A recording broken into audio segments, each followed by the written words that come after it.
Regular income generate ചെയ്യാനുള്ള ഒരു plan പറഞ്ഞുതരാം. മാസം ഒരു 50,000 രൂപ ഇൻഫ്ലേഷനെ ബീറ്റ് ചെയ്ത് നിങ്ങൾക്ക് ഒരു വരുമാനമായിട്ട് കിട്ടണമെന്നുണ്ടെങ്കിൽ നമ്മുടെ ചിന്തയിലേക്ക് ഫസ്റ്റ് വരുന്ന അസറ്റ് ക്ലാസ് എന്ന് പറയുന്നത് ഫിക്സ്ഡ് ഡെപ്പോസിറ്റോ അല്ലെങ്കിൽ മറ്റ് ബോണ്ടുകളോ ആയിരിക്കും. ട്രഡീഷണൽ ആയിട്ട് കണ്ടുവരുന്ന ഒരു മെത്തേഡ് എന്ന് പറയുന്നത് ഇതാണ്. ഫിക്സ്ഡ് ഡെപ്പോസിറ്റ് ഇടുന്നു, അതിന്റെ റിട്ടേൺസ് ലാഭമായിട്ട് കാണുന്നു. ഇവിടെ മനസ്സിലാക്കേണ്ട ഒരു കാര്യം എന്ന് പറയുന്നത്, നിങ്ങൾ ജീവിക്കുന്നത് കേരളത്തിലാണെന്നുണ്ടെങ്കിൽ 9% അടുത്ത് നിങ്ങൾക്ക് ഇൻഫ്ലേഷൻ വരുന്നുണ്ട്. ഇന്ത്യയിലെ ഏറ്റവും വലിയ കൺസ്യൂമർ സ്റ്റേറ്റ് ആയതിനെ കൊണ്ട് തന്നെ ഈ ഇൻഫ്ലേഷനെ ബീറ്റ് ചെയ്യുന്ന ഏതെങ്കിലും ഒരു അസറ്റ് ക്ലാസ് ചൂസ് ചെയ്ത് കഴിഞ്ഞാൽ മാത്രമേ നിങ്ങളെ ഇൻവെസ്റ്റ്മെന്റ് പെർസ്പെക്ടീവ് പ്രോപ്പർ ആവുള്ളൂ. കേരളത്തിലുള്ള ജനങ്ങൾക്ക് ഫിക്സ്ഡ് ഡെപ്പോസിറ്റും ബോൺസും ഐഡിയൽ അല്ലാത്തതിനെ കൊണ്ടും ഇക്വിറ്റി മ്യൂച്വൽ ഫണ്ടിൽ നിന്നും കമ്പാരിറ്റീവ്ലി കുറച്ചും കൂടി ബെറ്റർ ആയിട്ടുള്ള റിട്ടേൺസ് കിട്ടുന്നതിനെ കൊണ്ടും ഏറ്റവും ഉചിതമായിട്ടുള്ള അസറ്റ് ക്ലാസ് 50 ലക്ഷം രൂപ SWP അഥവാ സിസ്റ്റമാറ്റിക് വിഡ്രോവൽ പ്ലാനിലെ 12 to 15% നമ്മൾ റിട്ടേൺ എക്സ്പെക്ട് ചെയ്യുകയാണെങ്കിൽ പോലും കഴിഞ്ഞ 5 വർഷത്തെ കോമ്പൗണ്ടഡ് ആനുവൽ ഗ്രോത്ത് റേറ്റ് എന്ന് പറയുന്നത് മിഡ് ക്യാപ്പും ലാർജ് ക്യാപ്പും സ്മോൾ ക്യാപ്പ് ആണെങ്കിലും ഏറ്റവും ചുരുങ്ങിയത് 20% മേലെ റിട്ടേൺസ് കിട്ടിയിട്ടുണ്ട്. 15% നമ്മൾ ആവറേജ് ആയിട്ട് കൂട്ടാണെങ്കിലും മാസം നിങ്ങൾക്ക് 1% വെച്ചിട്ട്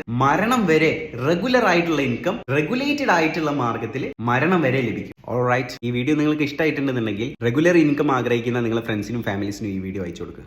Thank you so much for watching.